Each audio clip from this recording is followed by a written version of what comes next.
Bonsoir mes frères et sœurs en Christ. Que la connaissance éclaire vos âmes jusqu'à l'éternité. Amen. Que le pouvoir sacrifié soit la vie vraie pour vous jusqu'à l'éternité. Amen. Je me nomme apôtre Angrois Abou Raphaël, docteur en divinité, formateur et conseiller spirituel, et fondateur de la MIMISA, Mission internationale pour la révélation du mystère caché pour le salut des âmes. Mes frères, nous allons voir un thème très important. Après le passage, après l'enseignement sur l'huile d'onction et la dîme, nous allons voir aujourd'hui le mystère de la bénédiction qui enrichit l'âme. Amen. Mystère de la bénédiction qui enrichit l'âme. Mes frères, nous devons comprendre que la Bible, comme j'ai toujours coutume de le dire, est un livre de témoignages. Alors, elle nous relate un fait spirituel. Dieu est esprit, l'âme est esprit. Et Dieu utilise des choses charnelles pour nous amener à comprendre cette réalité spirituelle. D'où la nécessité du mystère. Quand la Bible, dans le livre de 1 Corinthiens, le chapitre 2, on nous dit que nous prêchons la sagesse de Dieu mystérieuse et cachée. Que Dieu, avant les siècles présents, avant les siècles, avait destiné pour notre gloire. C'est-à-dire qu'aucun des chefs de ce siècle n'a connu. Et que si nous connu, ne pas le Seigneur de gloire. Et la Bible déclare que ce sont des choses que l'œil n'a point vues, que l'oreille n'a jamais entendu parler, des choses qui ne sont jamais montées dans le cœur de l'homme. Ce sont ces choses que Dieu a préparées pour ses enfants. Amen. Et donc Dieu nous les a révélées alors par l'Esprit. Et que même l'Esprit sont tout même les professions de Dieu. Amen. Le pasteur va dire encore pour bien illustrer. Oui, allons-y. Nous allons prendre le livre de 1 Corinthiens, le chapitre 2, à partir du verset 7. Nous prêchons la sagesse de Dieu, Oui. mystérieuse et cachée que Dieu, avant les siècles, avait destinée pour notre gloire. 8. Sagesse qu'aucun des chefs de ce siècle n'a connue. Car s'ils l'eussent connue, ils n'auraient pas crucifié le Seigneur de gloire. Mais comme il est écrit, ce sont des choses que l'œil n'a point vues, que l'oreille n'a point entendues, et qui ne sont point montées au cœur de l'homme. Des choses que Dieu a préparées pour ceux qui l'aiment. Dieu nous les a révélées par l'Esprit, car l'Esprit sonde tout, même les profondeurs de Dieu. Lequel des hommes, en effet, connaît les choses de l'homme, si ce n'est l'Esprit de l'homme, qui est en lui? De même, personne ne connaît les choses de Dieu, si ce n'est l'Esprit de Dieu. Or, nous n'avons pas reçu l'Esprit du monde, mais l'Esprit qui vient de Dieu, afin que nous connaissions les choses que Dieu nous a données par sa grâce. Et nous en parlons, non avec des discours qu'enseigne la sagesse humaine, mais avec ceux qu'enseigne l'Esprit, employant un langage spirituel pour les choses spirituelles. Vous voyez? Donc, si on veut employer un langage spirituel pour les choses spirituelles, cela signifie que si Dieu dit l'eau, mes frères, nous devons aller au-delà de l'eau. Un langage spirituel. Il y a un langage spirituel pour les choses spirituelles. Si Dieu dit paix, on doit aller au-delà du pain. Parce qu'il y a un langage spirituel. Quand Dieu parle de bénédiction, alors nous ne devons pas voir les choses charnelles, les choses physiques. On doit aller au-delà des bénédictions. Et bénédiction, on dit qu'il enrichit. Donc, qu'appelle-t-on alors le mystère et de la bénédiction qui enrichit l'âme? Le mot mystère est appliqué, comme on a coutume de le définir, est appliqué au plan de Dieu pour le salut des âmes, que Jésus-Christ est venu pour nous révéler et que l'intelligence humaine est incapable par elle-même de la saisir. Et qu'on dit qu'il souligne parfois un caractère secret mystérieux d'une réalité cachée. Donc quand on parle de mystère, c'est quelque chose qu'on ne voit pas. Dieu aussi il est esprit. Oui. Et mystère aussi c'est invisible. Dieu est esprit, l'âme est esprit, cet esprit est esprit, Christ est esprit. Mes frères, donc il faut avoir l'esprit de Dieu pour connaître les choses de Dieu et utiliser un langage spirituel pour les choses spirituelles. Donc c'est à l'âme que Dieu s'adresse, ce n'est pas à la chair. C'est parce que l'âme, après la chute, l'âme est rentrée dans la chair, que alors nous voyons ces choses charnelles. Donc Dieu utilise ces choses charnelles que nous connaissons pour amener l'âme à comprendre la réalité spirituelle. C'est pourquoi l'âme doit comprendre le langage spirituel, non pas le langage charnel. Que si l'âme comprend, elle parle le langage charnel, ça signifie qu'elle ne va rien comprendre et elle sera perdue pour l'éternité. Alors que cette parole s'adresse à l'âme. C'est pourquoi nous prêchons la sagesse de Dieu. La sagesse de Dieu, on ne voit pas. On dit c'est mystérieux et caché. Donc l'évangile, on dit c'est la sagesse de Dieu, c'est la puissance de Dieu. L'évangile nous parle de rachat de l'âme, du sacrifice de rachat de l'âme, qui devient un fait mystérieux et que Jésus-Christ est venu pour nous révéler. Amen. Donc mes frères, la bénédiction c'est quoi? Les biens dits, les biens qui sont dits sur l'homme, qui sont dits sur l'âme, qui doivent l'enrichir. Donc c'est des paroles. Mes frères, quand on parle de bénédiction, ce n'est pas l'eau, ce n'est pas l'argent, ce n'est pas femme, ce n'est pas le travail qui sont des bénédictions. Non, non, non.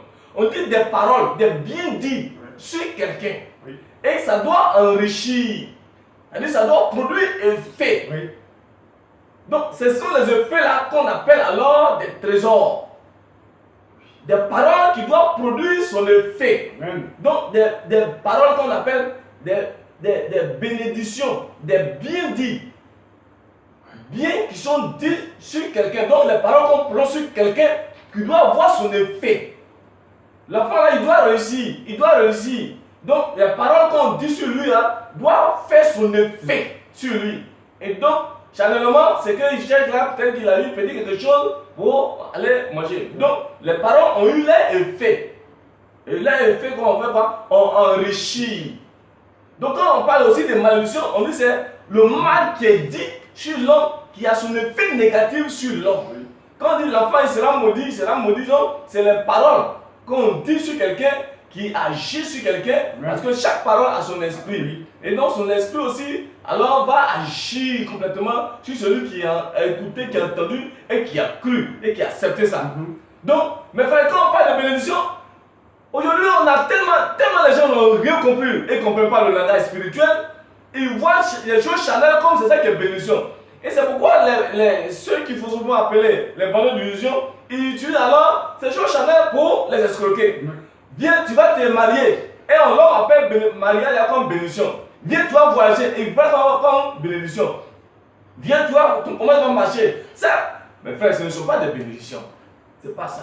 Ce n'est pas ce que Dieu a préparé pour nous. Non, ce n'est pas ce qu'on appelle bénédiction. Alléluia. Amen. Donc, la bénédiction, comme on dit, le bonheur.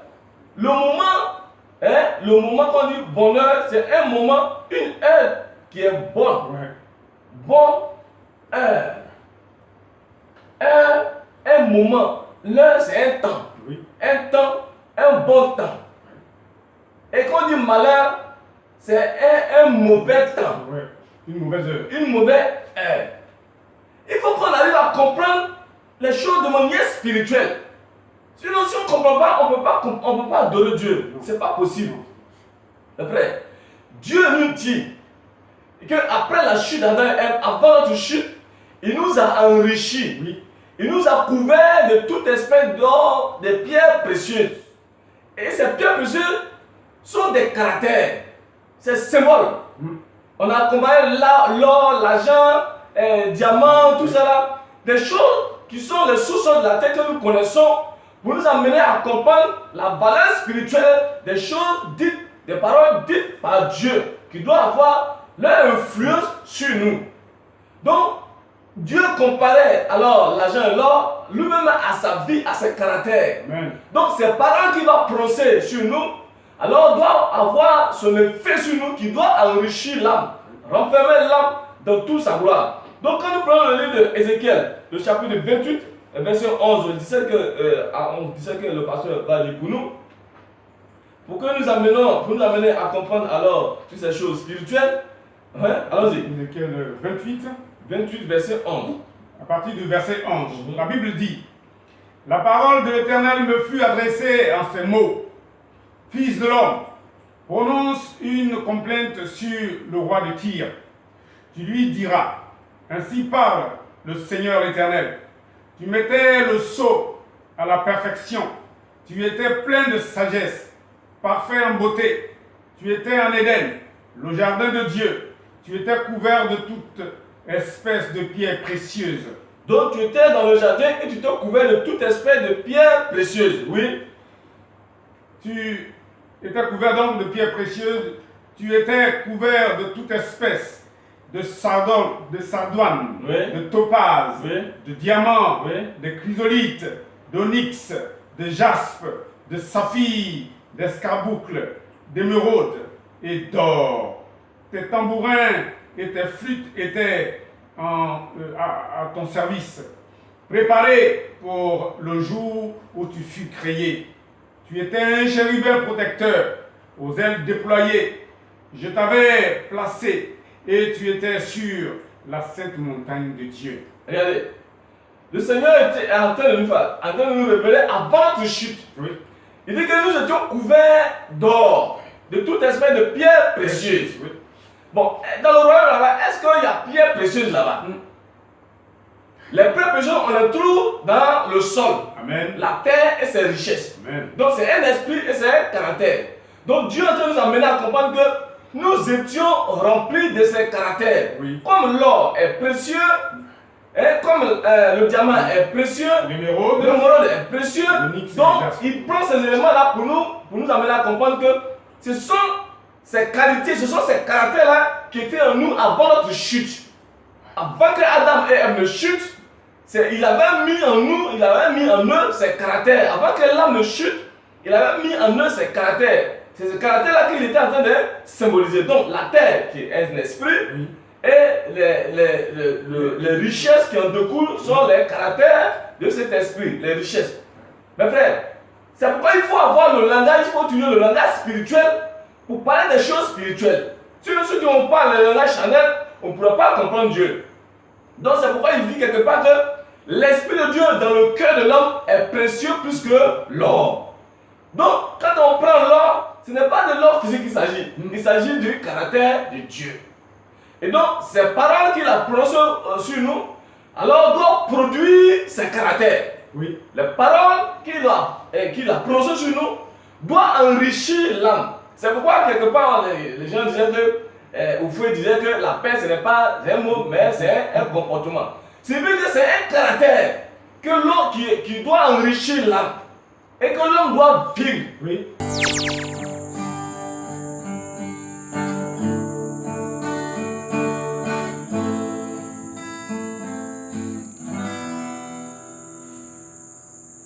Si l'évangile est encore voilé, voilé pour ceux qui périssent.